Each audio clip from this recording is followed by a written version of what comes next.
So, I'm sitting in a lawyer's office right now, and my ex-girlfriend just accused me of psychologically abusing her. Yeah. The same woman who begged me for an open relationship is now trying to get a restraining order because I dated other people. But I'm getting ahead of myself. Let me start from the beginning because this story is absolutely insane. My name is Marcus, I'm 28, and until 6 months ago, I thought I had my life figured out. I'd been with my girlfriend Sarah for 3 years.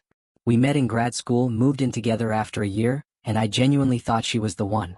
She was beautiful, smart, ambitious, everything I wanted in a partner. Or so I thought. It was a Tuesday night in March when everything changed. I remember because I'd just gotten home from the gym, feeling good about myself. I'd been working out consistently for about 2 months, finally getting back into shape after letting myself go during the pandemic. Sarah was sitting on our couch with this weird expression on her face. Not quite nervous, not quite excited. Something in between. "We need to talk," she said. Those 4 words that make every man's stomach drop. I sat down, bracing myself for whatever was coming. Was she pregnant? Did someone die? Was she leaving me? "I've been thinking a lot about us," she continued, not quite making eye contact. "About our relationship and where we're going." "Okay," I said slowly. "What about it?" "I love you, Marcus. I really do. But I feel like we're missing something. Like we're both too young to be settling down already." "Settling down?" "Sarah, we're just living together. We're not even engaged." She took a deep breath. "I think we should open up our relationship." I literally laughed. I couldn't help it. I thought she was joking. "What?" "I'm serious. I think we should see other people. Explore. Experience more before we fully commit to each other." My mind was racing. Where is this coming from? Is there someone else? No. God, no. It's not about someone else. It's about us. About growth. About not having regrets later in life. I'm not an idiot. I could read between the lines. There was absolutely someone else.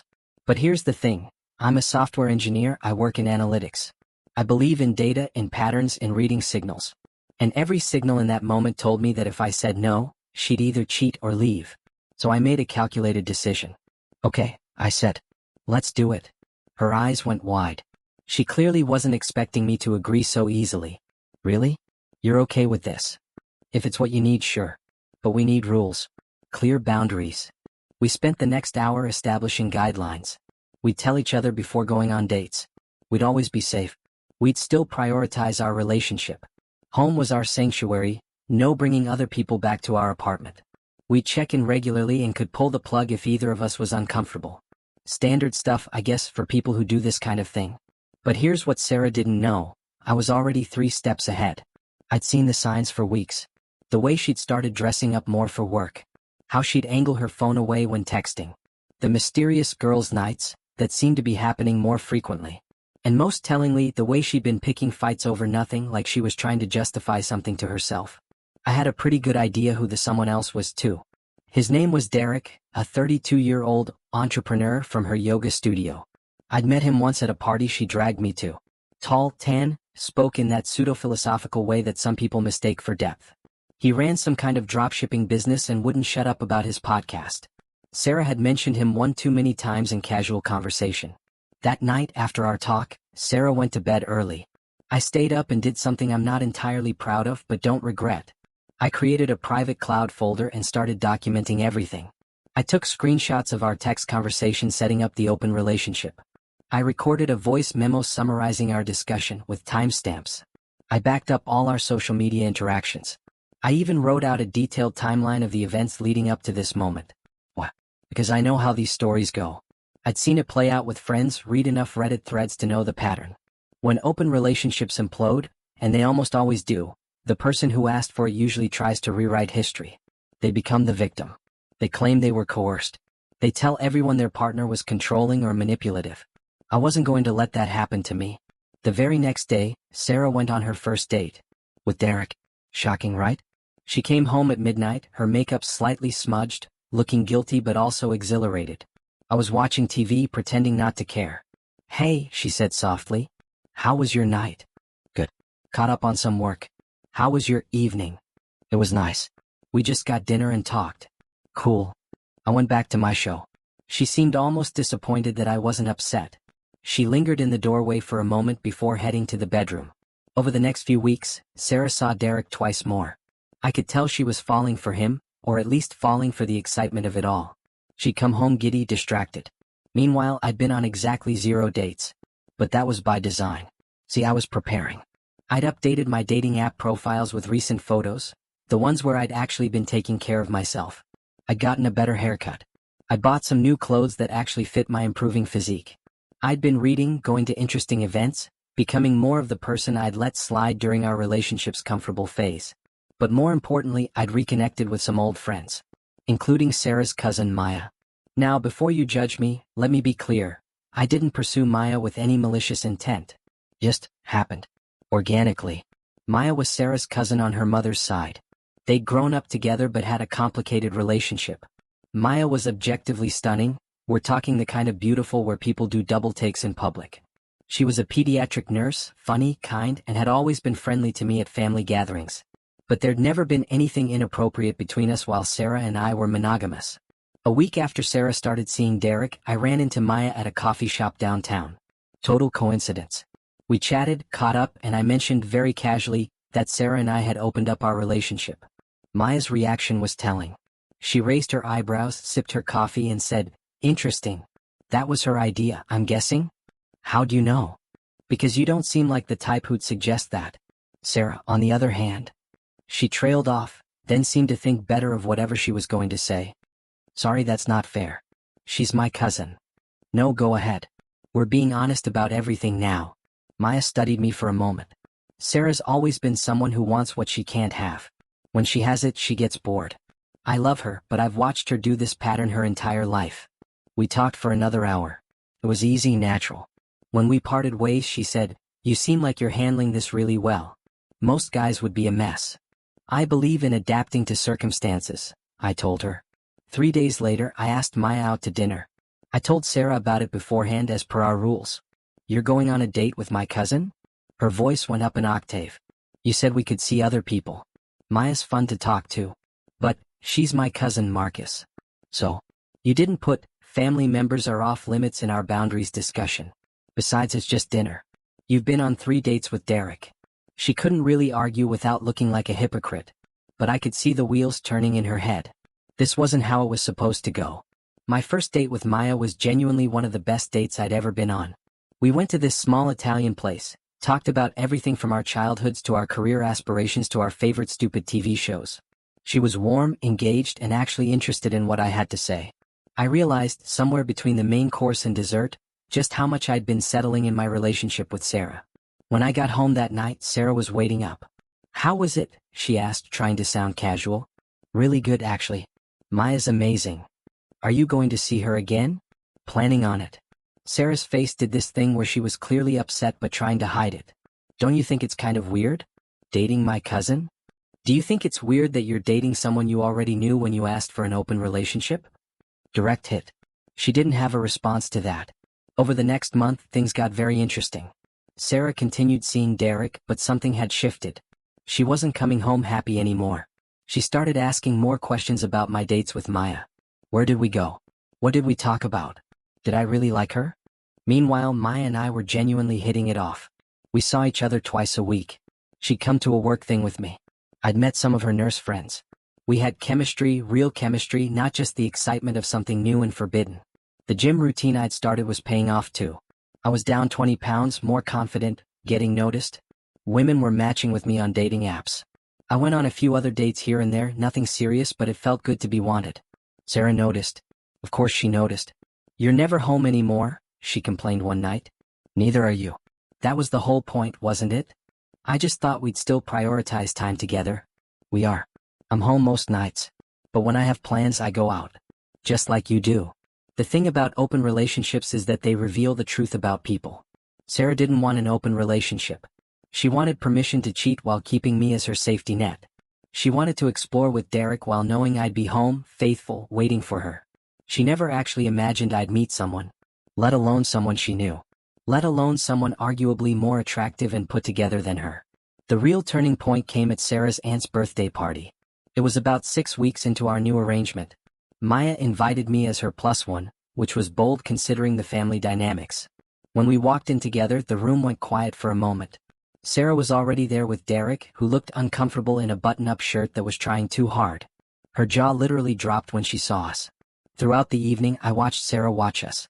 Maya and I weren't being overtly affectionate, we were respectful of the setting, but we were clearly together. We laughed, we stood close. We had that easy intimacy of people who genuinely enjoy each other's company. Sarah, meanwhile, seemed to be realizing that Derek was maybe not as impressive outside of yoga studio lighting. He monopolized conversations, name-dropped constantly, and tried to give Sarah's uncle financial advice that was clearly nonsense. I saw her cringing. At one point, Sarah cornered me in the kitchen. "This is humiliating, Marcus." "What is?" "You. Here. With Maya. In front of my entire family. You brought Derek. How is this different?" "Because she's my family. They're all going to think I'm the bad guy here. That you traded up." "Did you trade up?" I asked pointedly. She didn't answer. After that night, things deteriorated rapidly. Sarah started picking fights. She accused me of rubbing Maya in her face. She said I was being vindictive. She wanted to talk about closing the relationship again. "Why?" I asked. "I thought you wanted to explore." "I have explored. I think we've both learned what we needed to learn." "What have you learned?" "That what we have is special. That I don't want to risk losing it." "You're not worried about losing it to Derek anymore?" Her face flushed. "Derek and I aren't seeing each other anymore." "Oh? What happened?" "He just wasn't what I thought he was." I nodded. "And you want to close things up now that you're done with him?" "That's not fair." "Isn't it though?" "Sarah, be honest with me.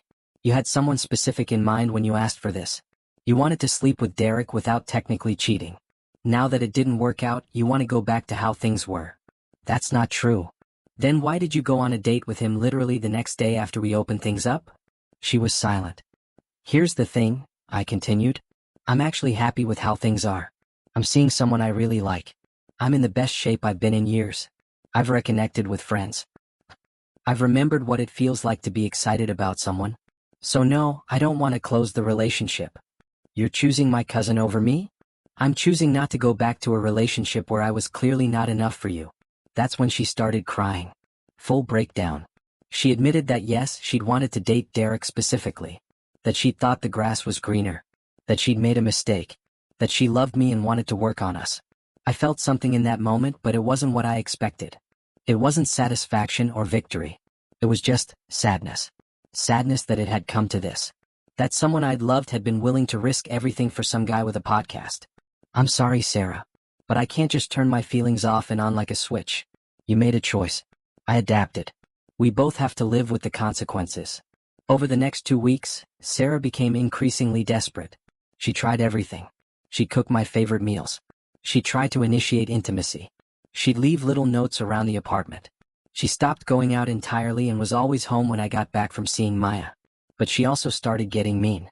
She'd make snide comments about Maya. She told me I was only dating Maya to get back at her. She accused me of planning this whole thing from the beginning. She went through my phone while I was in the shower one day and confronted me about my texts with Maya. "You told her you were falling for her?" "I'm falling for her. And you going through my phone is a massive violation of trust." "Trust? You're dating my cousin. With full transparency, following the rules you insisted we establish. You're the one snooping." Things got worse. Sarah started showing up places she knew I'd be. She accidentally ran into Maya and me at a restaurant.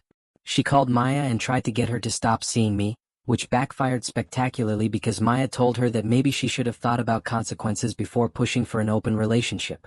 The family dynamics became toxic. Sarah's mom called me asking what I'd done to her daughter. Some of Sarah's friends started posting vague social media messages about fake people and snakes. Derek apparently tried to get back together with Sarah, which she refused, and then he started spreading rumors that she was crazy. Through all of this, I kept documenting.